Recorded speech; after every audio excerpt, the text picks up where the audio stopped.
Monsieur Camara, consul général du Portugal, Madame Barsac, conseillère diplomatique de la préfecture, Madame Berthoud, Monsieur Caron, Miss Apperson, distinguished guests, honorable chairs, dear delegates, and fellow executive board members. I think many of my associates will agree that these past months have been harder than we'd expected them to be. I think I started realizing this when it took us several weeks just to decide on the correct phrasing for the issue of the General Assembly. However, despite the challenges and accompanying exhaustion, it has been so fulfilling to watch the project evolve each month and go from an idea to this room, today, filled with hundreds of people, with diverse backgrounds and varying roles, but all filled with the same hope of experiencing free, unforgettable, and productive days. First of all, I'd like to thank my team for making the conference possible. Lynn, thank you for all your hard work. Your sweet nature hides a fierceness that shows up at all the right times. Mathieu, thank you for your attention to detail and your commitment in getting the job well done. Rémi, your enthusiasm is infectious and your charisma is an example to all.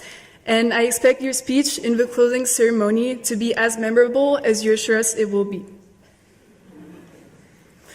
David, your calm, quiet professionalism always impresses me. Last but not least, Justine, your expertise in MUN has proven to be invaluable. Thank you for always being by my side, even in this project. Inequalities, bridging the gaps. That's why we're here today. But who am I to talk about inequalities? I'm a white girl, educated in a private school. I have amazing friends, a loving family. I'm neither bullied nor disabled. These are only a few examples that show I have a privileged life.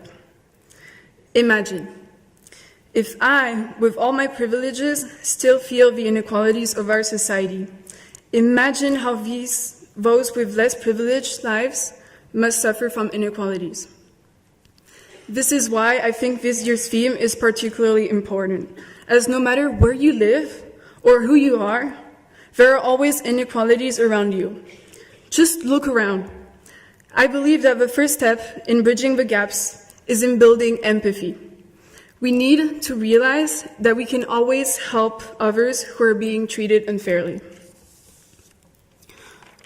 Well, what about me, the privileged little white girl? The inequality that I have started to deal with is that of being a woman. And while writing about it in my speech, I felt anger. Anger at receiving random, inappropriate comments about my body while I'm eating my lunchbox.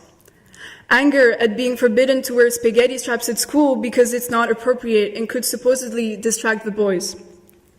Anger at being scared of walking alone at night.